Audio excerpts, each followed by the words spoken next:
Greetings, I'm Justin Rothshank, and I'm here to invite you to join me and 30 other potters from around the country for the 10th annual Michiana Pottery Tour, happening on September 25 and 26 in northern Indiana and southern Michigan.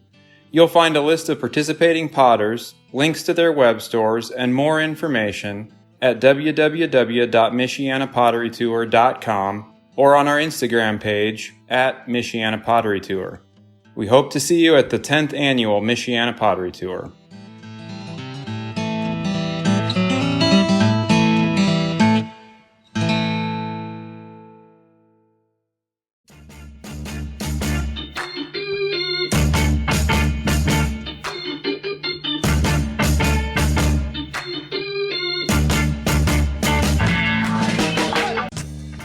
Welcome to the Tales of a Red Clay Rambler podcast, featuring interviews with culture makers from around the world.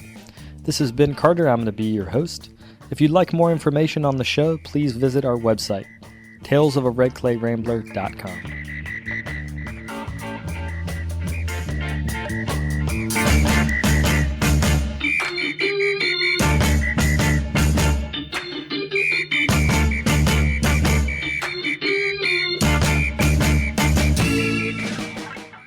Welcome back to episode 392 of the podcast. Thank you guys for tuning in. Today on the show, I talk with Katrina, Chaytor, and Greg Payce. We recorded this episode live in front of an online studio audience in May of this year as a part of the spring installment of the Ceramic Congress. In this interview, we talk about Greg and Katrina's long careers as educators, including their time team teaching at the Alberta College of Art and Design. I wanted to take a quick minute and thank Carol Epp for her contribution to this episode. You're going to hear her come on at the beginning as she was the host for this evening. We had a two-part experience where we did the interview, which you're going to hear, and then we had a whole nother hour of Q&A. That second half of the Q&A is not included in this episode, but it is available for replay if you purchase that through the Ceramic School website. They're also going to be having their next installment of the Congress, their fall edition, happening November the 25th through the 29th. For any information about how you can register for that or purchase the second half of this episode, you can do that at ceramic.school/theceramicscongress. Before we get to that interview, I wanted to thank the folks that have donated to our podcast. We are listener-supported, so I'd like to thank Jane Sawyer down in Melbourne, Australia at the Slow Clay Center for her recent contribution. She is running a great center down in Melbourne, so check them out if you're in the area. She also did an episode of the show, so make sure to scroll back in the feed and listen to that episode if you have not done so already. Without further ado, we'll get to the interview.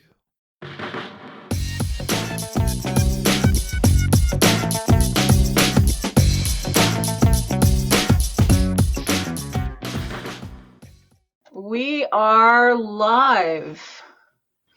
Wonderful. Well, it is my absolute honor and pleasure to introduce this following crew to all of you. I was thinking about it last night and I was just like, they don't need any introduction. I mean, I feel like everybody knows who the three of you are because you're all rock stars. But then I thought, well, that's not justice, because I think we all sometimes just need to hear how wonderful we are and have an introduction that tells everybody how great we are. So I'm going to do that for you all. So joining us tonight is Ben Carter. We'll start with you. So Ben is going to be taking over and recording a podcast tonight for Tales of the Red Clay Rambler. Which, if you don't know about Tales of the Red Clay Rambler, you really need to get on that. You've got, Ben, how many seasons of it now? We just started our 10th season. Yeah. Like, that's a decade's worth of podcasts all about clay. So for anybody who hasn't already listened to the podcast, you've got a lot of catching up to do. But Ben has been doing this for a long time, and it's such an amazing resource to the community. You also got an award from NCCA, not last year, but the year before, for your contribution to the field. And so congratulations on that as well. But Ben has been doing this and really going around the world and interviewing different people and bringing their ideas and their students studio practice into all of our homes. And so it's a great honor to have you here. And if you haven't been paying attention as well, Ben has actually been having an entire Canada week on his podcast. And so when I was talking to him and asking him to be involved with this event, I knew that he had done a Canadian week years ago when you came up to teach workshops. And so Ben eagerly agreed to do another whole week of Canada podcasts. So there's been one episode released every day this week.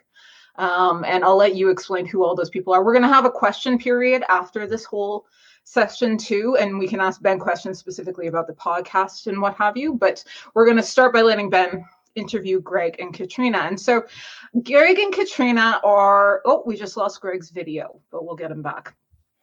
Greg and Katrina, you two have an incredibly long history of knowing each other and working together. And I feel like there are so many people. I was just in another session listening to people talking about the influences that two of you have had on Canadian ceramics. And so it's an absolute honor to have you both here.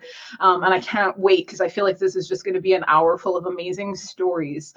Both of you are so well recognized for the work that you do, the pottery, the sculpture, the art that you create, but also as instructors who have really shaped the careers of so many students across the country, and so many successful students who have gone on to really have incredible careers. And so there's a lot of thanks in this community for everything that you have all done. So without further ado, I'm going to pass on to Ben, because otherwise I'm going to get teary-eyed here. Take it away, Ben.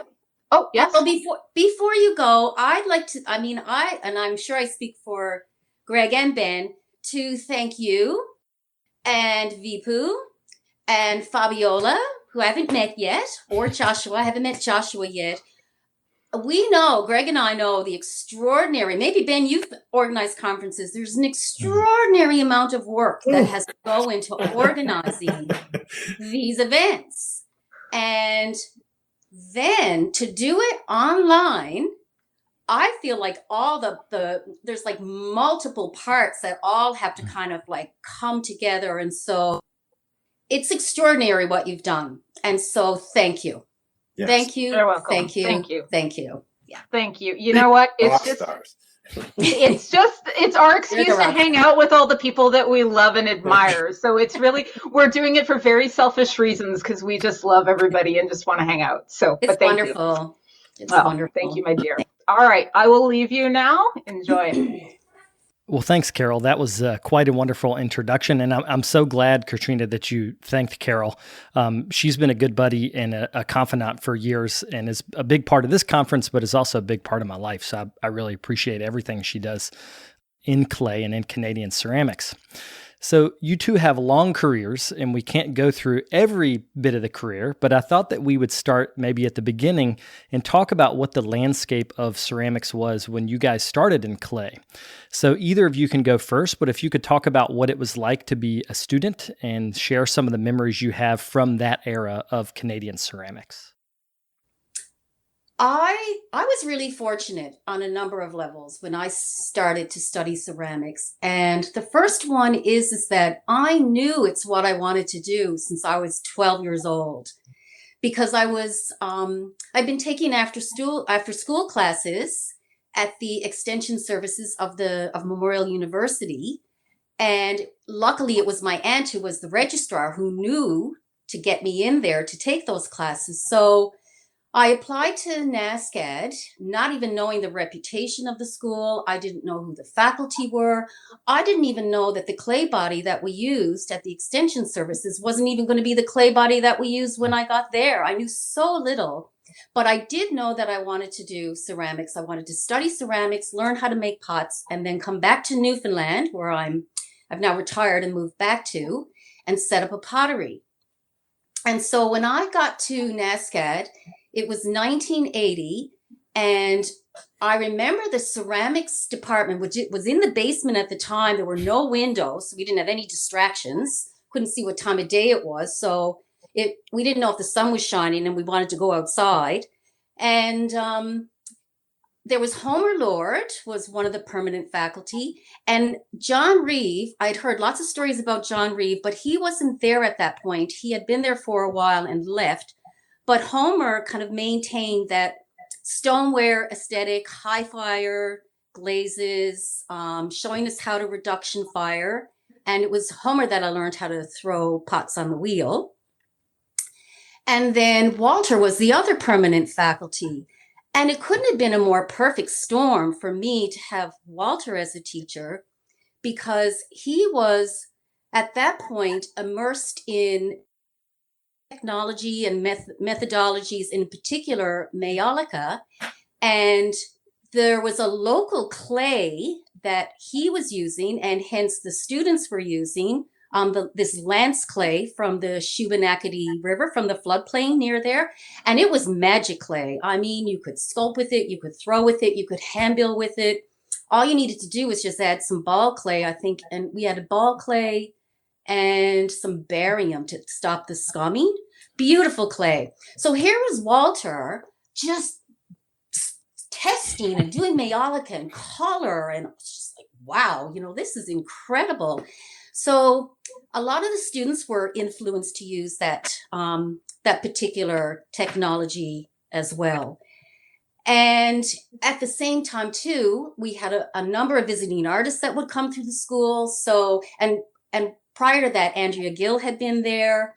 And so these were some of his comrades in earthenware, Jackie Rice, and we would get transfer students coming from Ontario. So they would bring a kind of a new energy and skill set into the studio. Bruce Cochran was their teacher. A lot of them came from Sheridan. And so kind of through his students, I learned from Bruce, because they were my peer group. I mean, I was really, really fortunate, again, with the group of students that I was there with. They were really hard workers. And, it's really interesting, too, when you think about the fact that here we were using this local clay, including Walter using it. And I couldn't help but think later, when you learn about how potters would always set up their potteries near this local clay source. So in essence, that's what we were doing, right? So that was NASCAD at the time. And I also know, too, that when I got there in 1980, it was kind of this hotbed of conceptualism prior to that was sort of moving back, and materials, processes, techniques were all coming back online, so to speak in contemporary terms, coming back online.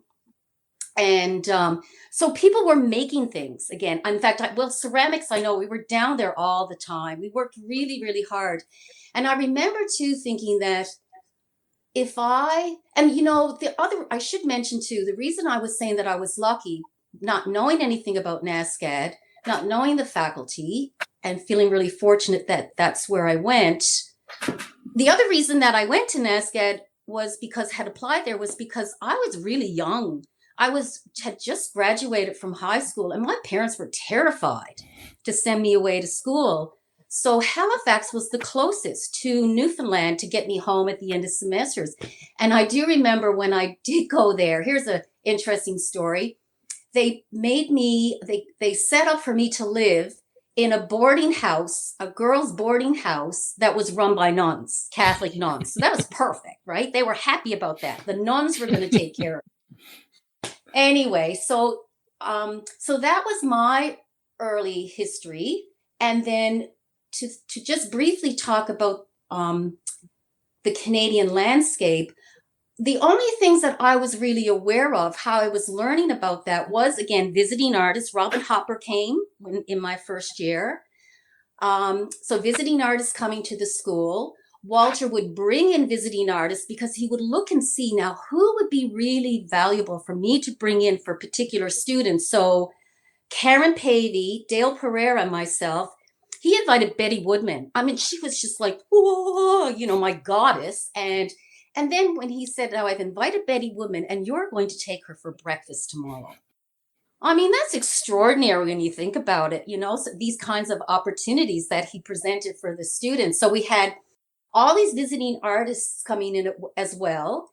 And then we had the library. We didn't have Google. We didn't have the internet. We didn't have this immediate access to information like today. So The library was a source of information. Had access to the slide library. Artists were always Walter was like, send me slides. So we would see slides that artists would send. Walter and Homer would show us. We had access to that slide library, the books, of course, and anxiously wait for the periodicals to come. So I remember 3 in particular. Maybe there were more. Maybe these were the only 3. I don't know, so long ago. But we had Ceramics Monthly, Craft Horizons, and Studio Potter. So I became aware of, like, out west, the Leach tradition was strong with Robin and also John Chalk. So we had, they're from England, from the UK, coming. They were in Western Canada. John Reeve was from the West, and somehow he went back there through he was connected with Warren Mackenzie and the Mingay tradition. And because there were lots of stories about John Reeve. And then we had Central Canada, the North, the territories, the territories. I have to say, sadly enough, I didn't know anything about the territories. I didn't know anything about Quebec, what was going on in Quebec. And really the only thing I knew about Ontario was, that I recall, was Bruce and Sheridan College. So it wasn't until later that, as you start moving, like I moved west, Greg moved east. I mean, he was going one way, so we hadn't met yet, and I was going the other. So that was my early beginnings. So yeah, so while this kind of like earthenware was undergoing this renaissance in the East, it was predominantly, and Greg, you can correct me if I'm wrong, but it was predominantly stoneware, high fire, that it was Eastern aesthetic. That's what. Yeah. Early 70s. But via Bernard Leach is what I recall. Yeah. So Greg, it's your turn. I have quite a different story. I actually never attended an academic institution for just ceramics until I went for a master's degree. I started off, I'll tell you, I can still remember it. I was about 5 years old, and I saw a guy throwing a pot on TV. Awesome. So I decided I was going to have to learn to do that. And I went out, I lived in Edmonton at the time. I used to go up behind the fence and dig up this really nice, it was an earthenware. It was this green, really plastic stuff. It never fired. I just painted it with leftover paint by number sets, but that's how I got started. And then when I went to university, the University of Alberta, you could take sculpture, but you couldn't make pots. That was it wasn't allowed at the time. So I was kind of this guy that would go home and make pots. I bought all the equipment and that sort of stuff. But when I went to university, it was quite a different matter. And I learned a lot of stuff. There was lots of design, printmaking, graphic design, all sorts of things like that. So it was a really broad education. And it was a very formalist school. So that was a very interesting contrast to Halifax. And then I went to the Banff Center. I worked and taught classes and things as a technician for a few years. Then I went to the Banff Center and sort of found out what was really going on out there. That would be early 80s. And they had something called the Winter Cycle Residencies. They sent us to New York. We had, all kinds of amazing artists came through the program. They had money back in those days. And all these people would show up in your studios. You just ask and they would invite them to see you. So I found out about NASCAD there. And then my partner, Laura, and we were there for a couple of years, and we decided we wanted to go to graduate school. So I decided to apply to Halifax, and she applied to Victoria. So she got accepted first. So we went to Victoria for a while. And then halfway through that, I went out to Halifax, and that would be about 1984, 85. And it was interesting because it was a completely different sort of thing than I'd seen before. And I would say the big thing that I got out of that from the ceramics department was a sort of a sense of history and a sense of what craft was and why they used to call all these people that made things out of clay but didn't know anything about pots CIAs or whatever it was. And it was funny. So the other reason I went to NASCAD was it was a hotbed of conceptual activity. And as you can probably kind of see. My work is a bit of a blend of that sort of stuff. Plus, color and form and all those things are really, really fundamental. I mean, I would say Katrina and I both have a really strong design sense that underpins the work. We don't sort of make, expressionist stuff. There's always a design sense to it. And then after that, I mailed away and got a job. So, but in the early 70s, it was quite a different scene. It was all the influences where I came from were all from Asia. And there was, the Lee tradition. There was quite a enclave of people out on the West Coast at that time. I knew John Chalk before I went to grad school and took courses with him. And he was like the glaze guru. And he lived in Calgary when I was living in Edmonton. So we used to see him. But it was, I was young and I was much more interested in the material, the processes, making technical stuff about ceramics and just trying, I really liked making the stuff.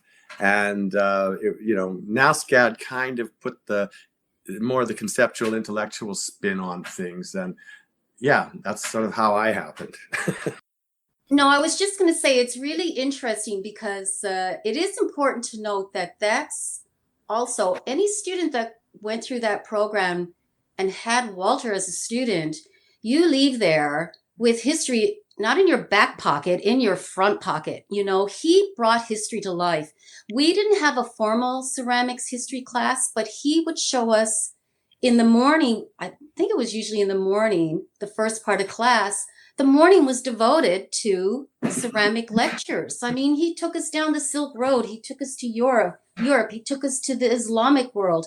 But he didn't only show us pots, tiles, figures, any of the ceramic objects. He told us the why they were made, how they were made, when they were made, economic factors that were playing out, aesthetic factors that were playing out, political factors that were, he contextualized this work for us. So you weren't just looking at this static object on a screen. Because back then we had slide projectors. The hardest part about slab projectors was the sound would always put me to sleep. I would fall asleep every single art history class. Yeah, Walter would pick the slide projector up once in a while if somebody fell asleep and just project it on them. I remember that. He did that once or twice. Yeah. Can I tell you one funny story? Sure. I kind of went kicking and screaming into the 21st century when it came to putting all the images into digital presentations. And my excuse with the students, half the images would be on the computer, but half of them would still be in the slide projector, because I would say to them, every student should experience the slide projector sound as well as the digital presentation, right? Well, one time when I was presenting, because the problem with slides, yes, they also would stick, and you could immediately go to the carousel and fix that. The bulbs would burn out. You don't have those issues with the digital so much. But if you've got that slide in the wrong way, that's it. And do you know what? My first presentation on the computer, I actually picked up the laptop and turned it. And as soon as I did it, I put it back down. And this student looked up at me and said, "Did you just actually do that?" I was like, oh my goodness. Yeah, it was interesting going from analog to digital and all of this stuff. Yeah. I was a holdout until I was 40 before I. But we did it. We did it. We got through it and we did it. Yeah. And now it's great to have all those presentations still, as long as you back them up, still stored on your computer. Yeah. Analog and digital, they all have their good things and problematic things. Yeah. Well, when you guys started to teach together in Calgary, you both had experience at NASCAD, but how did you turn ACAD into a program that had its own personality? Like, as teachers, what do you feel like you had to bring to it so that it was different? It was not just the Western extension of NASCAD. Go, Greg. I'll just have to tell you, when I landed in Alberta and at ACAD, craft was a dirty word. And they, the sculpture department was really trying to get rid of pottery. So I had quite a battle. And Katrina came about 10 years later and things were starting to improve. But there was already curriculum in place, and there was it was a different school, and there was a glass department next door, and it was a full service art school with everything. So it just kind of already had a personality, and we added on to it. But I think we brought some of the seriousness about pots and things, and it was quite. I'll just tell you how this worked out. I was the potter that got hired when I started, and then Katrina was the potter when I hired her. So I kind of changed position a little bit because I was making these things that you didn't eat out of, right? But I've always maintained that, everything that I do comes from pots. It's just they don't always look like pots or aren't always made of clay. So I wanted to ask Katrina more about when you're coming into a program like ACAD, or what was called ACAD at the time, how did you feel like you, as a person that was making pots, could add to that environment? Like, what did you feel like you were bringing when you got hired? I think that, I don't know if this is fair to say, but I hand-build my pots. So there was, and I think a lot of students just automatically assume that if you're going to make pots, you make them on the wheel. Not so much anymore, maybe, but back then, wheel throwing, that's where you made the pots. But I may be wrong about that, but I did bring a lot of emphasis on hand building. But I think the biggest thing that I wanted to see change, and I did see change there, was bringing in design and making connections with the design program, because I would look and say, this is the Alberta College of Art and Design, not art or design. And I wanted it to be ACAD, the College of Craft, Art and Design, but that's another thing. So what happened was I worked really hard to get object design into the curriculum. And so we even took one of our ceramic courses away in a number of courses that we had to allow that to happen in a first year course. Now we have a dedicated faculty for object design. It's got a first year course. It's got there are second year courses and third year courses. And this young artist that's teaching those classes, Brian Sarah, and it's under the School of Craft and Emerging Media, because the art college, it's the Alberta University of the Arts now, but I'll just keep calling it ACAD. Me too. It's hard to change that.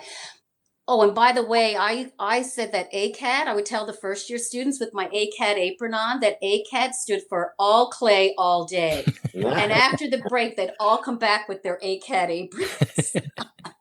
That's what the note above the whiteboard says now, all clay, all day. All clay. That's great.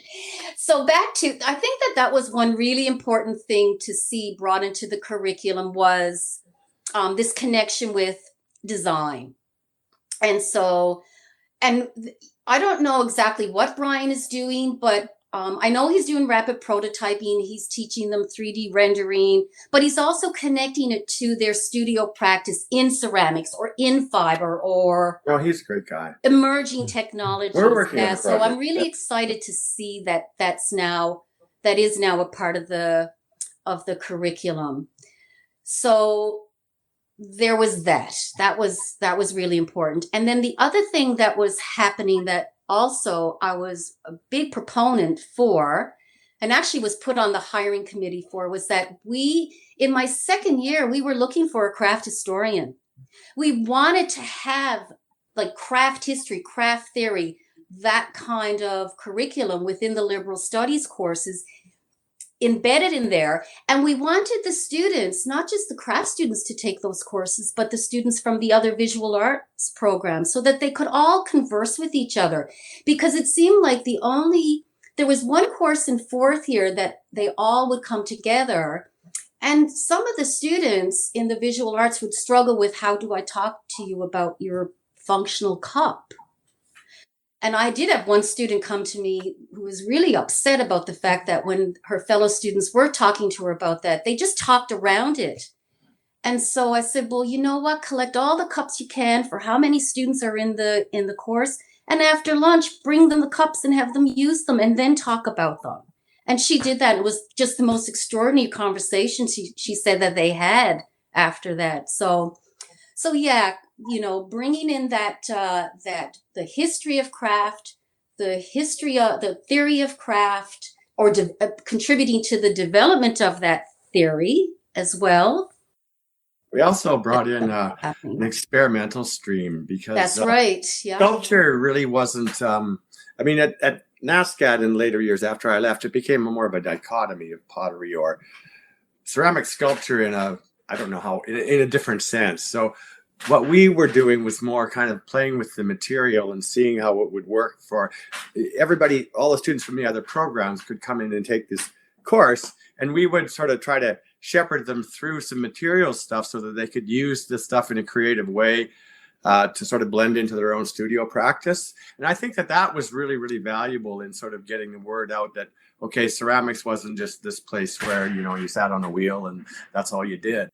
And also, one of the things that I did when I was there is I made a hard-ass technology course. Yes. Really got tired of that whole thing about, well, that's technical, It's like, no, let's learn about this stuff and see how, because I always think that ceramics, the reason that it is its own thing is because of all the things you can do with the material. Mm-hmm. And it's virtually unlimited. And, unless you sort of start thinking about it that way and open that up, the doors stay quite closed. So that was another thing that we did. Yeah. Mm-hmm. Yes, and we also had a dedicated ceramic history course as well that the majors had to take. And we will, I hope, talk about the visiting artist program in a bit, but I just want to just sort of slide in there the experimental classes that we introduced. They were in second year, third year, and fourth year. There would be a course called it 222, 333, 444. So that students that really felt connected to working in the ceramics program with the materials, with the technologies, what they wanted to access and they were majoring in another area, they could continue to develop that in third year, in fourth year, but combine it with their own. It was an interesting minor, like people like Corey did all of that stuff. That's right.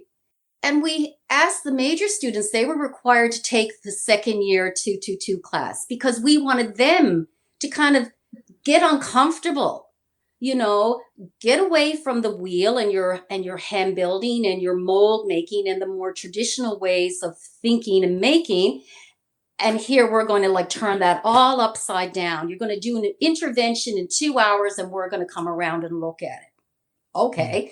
And some extraordinary things happen. And the other thing is that then what also happens is that it's about communication. So the students who are working in a more alternative approach, emerging technologies, more experimental way, they can talk to the potters. The potters can talk to them, right? There's that common dialogue that they have acquired.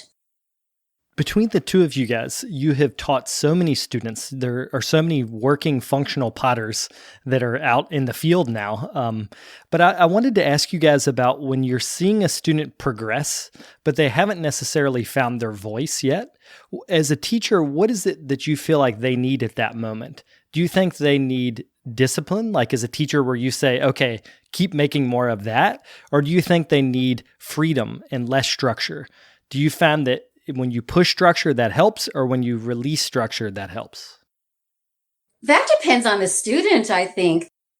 Well, how do you tell? How do you tell what the student needs? Oh my goodness. They all needed, that's a really big question. I mean, if you said to me, well, what did so-and-so need? I could probably answer it compared to what did this other person. What they need and what they will actually do are two different things. You can advise people all you like, but what they do.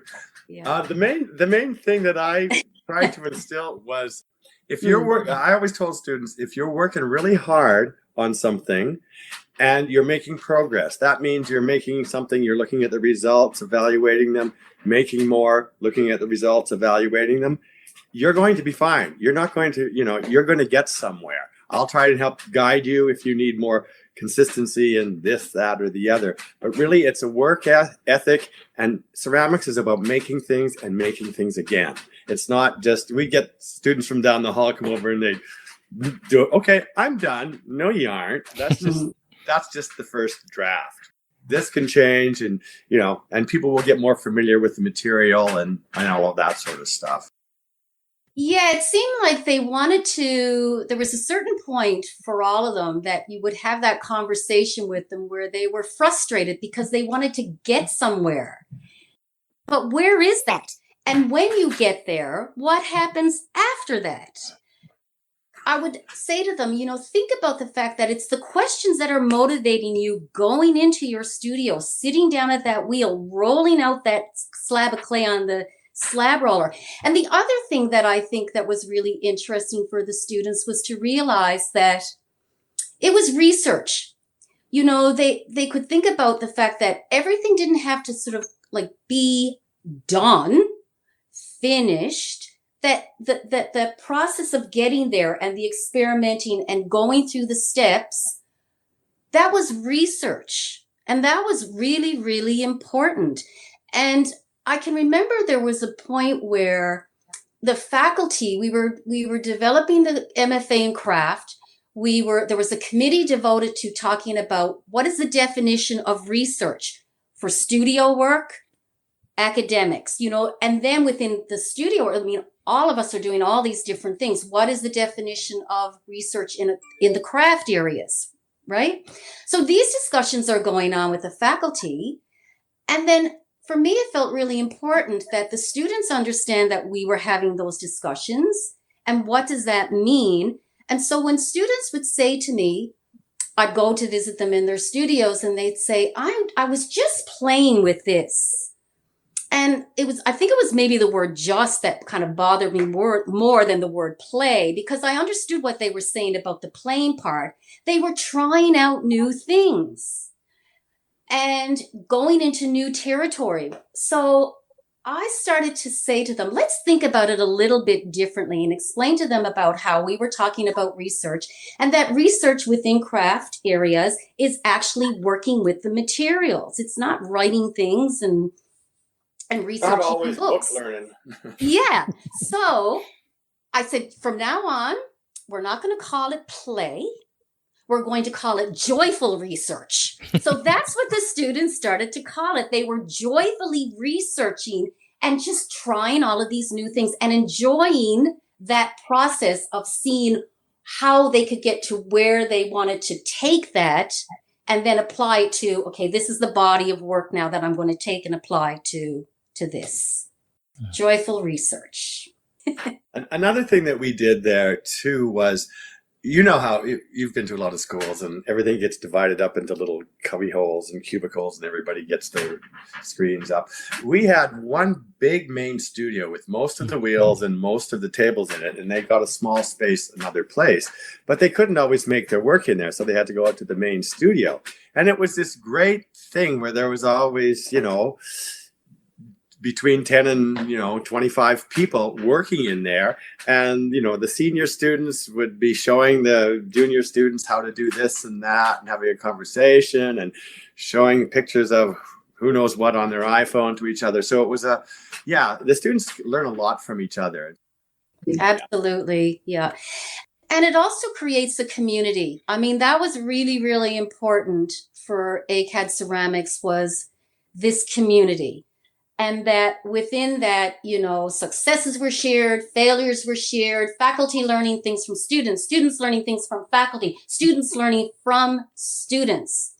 And what I really liked was that they couldn't put up, there would be two majors. The major students, third and fourth years, got their own dedicated space, generally shared with another student. And then there was a main table in that area as well where all the critiques took place. So if we were having a third year critique, if there were fourth year students in their studios, they heard everything that was happening in that group critique. And also what was good was that they weren't allowed to put up cardboard barriers, bed sheets, any of that because of fire regulations. But what I have to say, I personally liked about that was that there was a sense still of that it was open, yet they could sort of have a little privacy if that's what they wanted. And the other thing about having that communal space in the main area, but also on the major side, because you have to imagine this, the physical space of that studio, I think was really, really valuable on a number of levels, including how open it was. And so so that main table that they could use, if they had a studio mate who wasn't showing up, they were really apprehensive about kind of moving into their area because they didn't know if that's when that student was going to walk in the door. And here is their studio mate is kind of taken over their space. So the hardworking students who are making all this work could kind of spill out onto that table as well. So it's great. Well, I have another set of questions, but we're going to have audience questions. So I just wanted to prime the people that are listening. They can put their questions in the chat, and Carol's going to come back in just a few minutes and convey your questions to Katrina and Greg. But I wanted to talk about the Visiting Artist Program because I know that was a very influential part of the student experience, actually. I've been talking to students. I interviewed Caitlin Brennan this week for Canada Week, and she talked about the value of watching people work, and because you guys had that big major space where everyone kind of could see each other working together, the visiting artist was in that mix. So can you guys talk about that? Yeah, when I showed up we were both visiting artists, but I was one for 1988, I believe. That was my first year. And they had that for a couple of years before me. There was a couple of other people that had it. But the woman that I was working with at the time, Sally Barbier, really wanted to keep this, and I thought it was a really good idea because I'd also seen there was a version of it at NASCAD for a few years when I was there too, and we just I know how academic systems work, and once somebody gets a job, it doesn't turn back into a visiting artist job. So we went from a 3-person faculty down to a 2-person faculty with a visiting artist, which I think really, I wouldn't have it any other way. It cuts out that triangle business that happens at all those places. And we had to fight tooth and nail to keep that going because administration changes daily everywhere, right? And you would have to keep reinforcing how this was an important thing. And we would have to go in and lobby for it and make sure we got the money for it and do that sort of stuff every year. But one of the things, the reasons that I liked it is because it kept the critical sessions and the discussions lively and new. There was always a new point of view. Usually we'd get students out of the grad school for a few years, and they would infect the whole place with whatever technology and ideas were going on, where they come from. And those things would, stay within the students, and it would build up this really kind of nice intellectual capital. And also, it taught us a lot about teaching because, most people kind of do sorts of versions of where they went to grad school. And this way we would see all kinds of other things that were tried. And, I would always change things up watching how some of these young people would, change the way their classes worked and stuff like that. So it kept things vital and interesting. It didn't turn into faculty being bored with each other. And the call, because it was quite a rigorous and competitive call for the hiring process, would rotate. So one year it would be a potter because, to quote Greg, it is a discrete body of knowledge, pottery. Then there was sculpture. But, the students will keep you on your toes if you're not keeping up with what's happening. And we started to see, these other artists that were doing, again, performance, time-based work, site-specific work, socially engaged work. We had, for example, think of somebody like Terry Frame. We had Terry Frame as a visiting artist. We had Yuichiro Komatsu, who was a visiting artist. Janice Jakelski. Yes. I mean, And so what happened was we went from pottery to sculpture. We introduced in the third year, we would have the experimental alternative approaches called. But then all those lines, even with pottery, like everything is just blurring and you get these hybrids and you can't slot people into these categories. And I think that's great that we can't slot people into these categories. So what we ended up doing, keeping pottery as the discrete body of knowledge, the second year, the every other year became everything else. That's how we negotiated that. Yeah, we've had some really, really, well, they've all been Oh, I know. It was amazing. wonderful. What ended up happening, which was totally unexpected, is it became very good for them because they got some teaching internationally, especially particularly from the U.S. And, 3/4 of them at least got good jobs in teaching institutions if that's what they wanted. So, and I'm still in communication with most of them. So Yeah. it's been really good. And the students are too. So, but the student would get essentially, the two of us plus 3 other teachers, which is a nice thing to have. So they learn that, the truth, there's not one truth, that there's a lot of ways to skin a cat, so to speak. And they would teach 2, it was originally 3 courses per semester, 3 in the fall, 3 in the winter. Then it was Greg that negotiated with the administration to have that changed into 2 and 2, allowing more time for them to pursue their practice. You got them a stipend. And hence engage more with the students. And they would have an exhibition at the end of the academic year. And also too, they would teach in first year, second year, third year, and fourth year. We tried to, and maybe not every time, but we tried to. We did that with all of our timetabling. So yeah, where they were sort of, interacting with the different years. I had a gift for timetabling somehow. Yeah, color coding.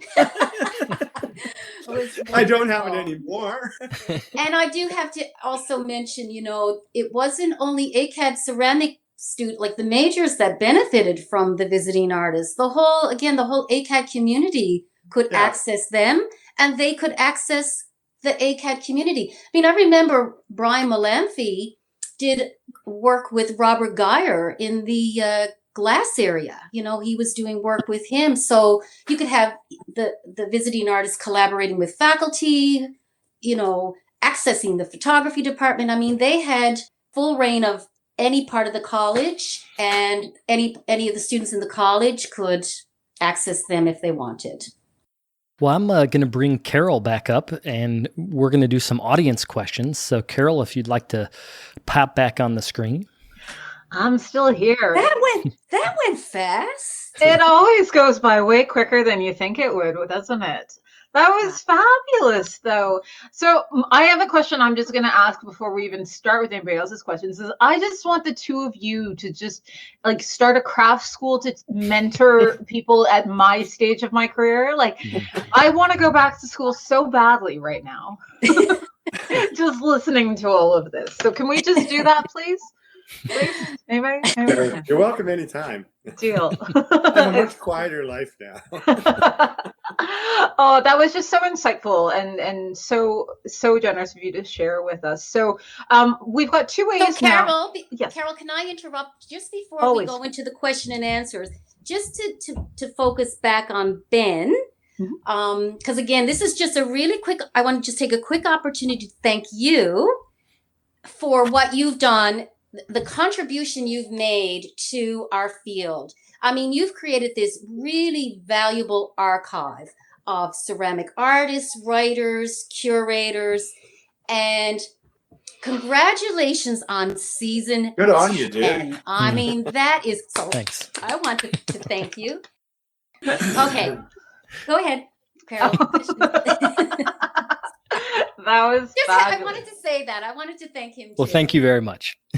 Yeah, Ben is definitely a gem in our community, no question about that. And there's a whole bunch of people who are backing me on my idea in the chat right now about how the two of you need to teach this mentoring program. We're all signing up. We thought about breaking away and forming our own school a few times. Believe me. Okay. A new vice president academic would show up. It's like, Okay, so how do I make this happen, though? We can do this. I have a little bit of land. We'll build on it. It'll be great. Everybody's welcome. So how do you infuse the current dynamics conflict into the clay in your work and the student work? So this may not be as relevant in terms of the student work, because the two of you are not teaching anymore, but how do you infuse the current social dynamics conflict into the clay in your work, is a question from Reginald. Well, I'm a 20th century guy. This is me. I don't make work that sort of sets an issue out and tries to illustrate it. I'm one of these old-fashioned people that thinks the objects have to do that. Objects and images are not like the English alphabet. You can't spell things up. You have to get something that brings forth people's emotions and their intellect and engages them in the work and helps them to consider things that you might have been thinking about while making the work. But, I never say my work is about this. It's like, okay, talk to me about what you see. And, you get a whole bunch of different answers. But if the work makes everybody get engaged and see different things, that's okay too. It doesn't have to be, you get my message. Yeah. Have you ever had somebody respond to the work in a way that just absolutely shocked you, though? Like that it was just so out of left field that you're like, wow, okay, there was none of that in there for me as the artist creating it, but that's really, something just out of left field that they saw in the work? I can't think of a particular example, but countless people will go see the show and they'll be on the last piece and suddenly they'll figure out what might be going on there visually.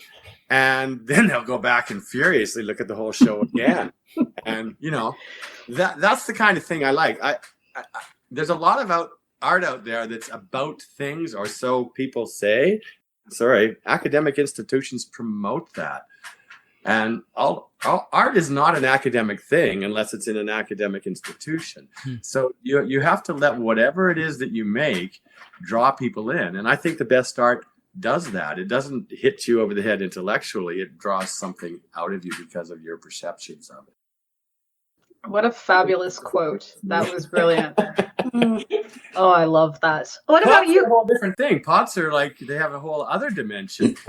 Walter used to say pots are 4D, which means that they have the regular 3 dimensions, but they also have utility and function and the whole historical context of their making and their function in culture for years. And, pots are, and I think I'm right about this, the single most important disseminator of culture around the world that has ever existed. And arguably these stupid machines are continuing that on because they're based on silicon.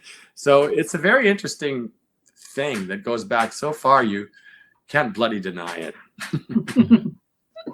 Did you want to answer that question too, Katrina? Well, I'm just trying. The only thing I can think of is where, and I think you were involved in this, somewhere we started to have a conversation online about, I make pots, and I'm not making an excuse. I make pots. They are active, they are collaborative, they are accessible, they are engaging, they're generous. They're not about conflict. They're completely the opposite of that. But that is a political position, to take that stance and say, this is what I do. And my pots, not only are they have to work well, they also they're about communication.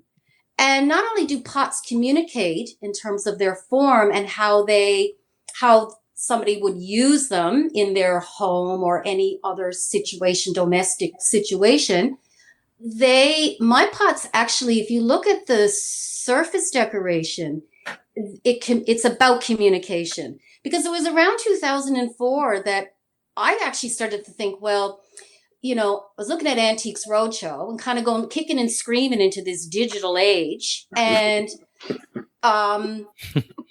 it was the computer that gave me the answer. And so I started to think, because I was thinking, what would happen if one of my pots landed on a future episode of Antiques Roadshow and 100 years from now? Wow. Because pots are a record of their time, right? Yeah. We have learned so much about other cultures, their values, their beliefs, traditions, fashion, religious beliefs, politics. That's all embedded in the history of ceramics. And so I thought, well, what are they going to learn about? What are my pots recording that will be talked about on this episode of Antiques Roadshow? And it was the computer that gave me the answer. And decoration has always been important to me because of it is both performative, so it delights the eye, and informative. If we take the time to look and ask, what are those motifs saying? What is the story here?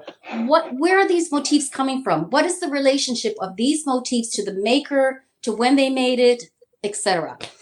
So I started to embed computer icons into decoration. So everything was, there at my disposal on the digital pad or whatever. I did cursors, circuit boards, Mac command keys, the PC hourglass, spinning web wheels, the binary code of zeros and ones, Photoshop tools, Wi-Fi waves, the utilities cog or gear. And recently, the most recent introduction of an icon into the repertoire is the chat bubble or speech balloon. And what I like about that is that that's about decoration as communication constructed with the speech bubble or chat bubble as the icon that signifies communication. And if you look in each little grouping within that pattern, there's one speech bubble in the group that's got the 3 dots. That's the one that's talking at that time. So, my work is not about conflict. I would like to say that it's about assuaging that, I don't know what the word is I'm looking for. I mean, I'm certainly aware of what's happening in the world. Times have changed radically. Conflict is the norm now. You look at any media, there is so much conflict and so much, it hasn't always been like that. At least it hasn't been here in Canada anyways. Social issues are way more paramount than they ever were when I was a student. That's for sure. Yeah. Okay. There's something about this. There's something about social media too that's wonderful. But at the same time, there is that when you talk about conflict, there's that element of this anonymous troll or whatever that can kind of come in and kind of wreck things.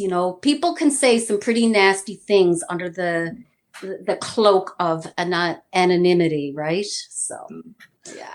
I went to, and I'm trying to remember the artist that said it. It might have been Peter Lane. And we were up at the BAM Center. We went to a lecture, and he says, one thing you all have to remember, there's a huge difference between representation and expression. Mm-hmm. It's about expressing things. You can represent something, but you only know what that is if you're in the know. Does it really represent that? Does it communicate that? No. Expression does that. So those words always stuck with me, and I'm just trying to think of who it was. It was a British fellow, very well-known person who's not with us anymore. But well, folks, we have reached the end of our second hour, so we're gonna cut it here. I don't believe we're all still standing. But I just wanted to thank Greg and Katrina for being a part of this whole process. If you guys would like to keep in touch with me, you can do that by going to talesofaredclayrambler.com, and you can be in contact through there. I'd love to have feedback from listeners, so anyone that's joined us in the audience today, shoot me an email. But I just wanted to say thanks again, and I'll hopefully see you all soon, maybe in Nsika sometime in the future. The magic bus that's going across Canada. That's right. That's another idea. Nice. Stay safe, everybody. Thank you. Yes.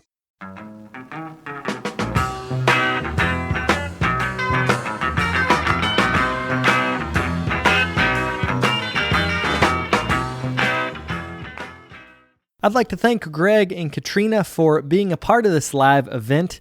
It was a pleasure to be a part of the Ceramic Congress. If you'd like to purchase the second half of this episode, you can do that at the Ceramic School website. That's ceramic.school/the Ceramics Congress.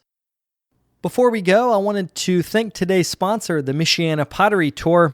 They are getting ready to host their 10th annual tour, September the 25th and 26th in northern Indiana and southern Michigan. You can find a list of participating potters as well as links to their web stores at michianapotterytour.com. I'll be back next week with another episode. Thank you guys for tuning in.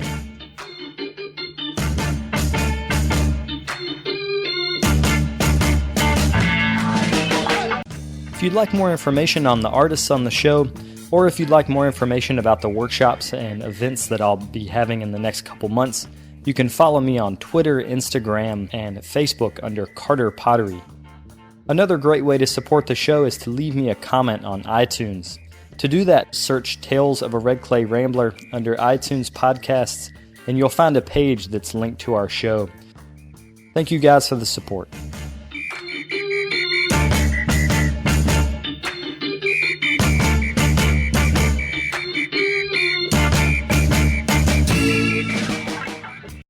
We respectfully acknowledge and honor all Indigenous communities whose lands we reside on in the United States, and recognize that we are uninvited guests on the occupied, unceded, and ancestral lands of over 500 nations indigenous to North America. By acknowledging and reflecting upon the contemporary lived experiences and histories of the Indigenous peoples here and globally, we may begin to take essential steps towards creating a more equitable world. Learn more through the hashtag Honor Native Land initiative of the U.S. Department of Arts and Culture, and consider contributing to Indigenous-led organizations doing important work to further health and wellness, sovereignty, and self-determination of the first people of the lands you reside.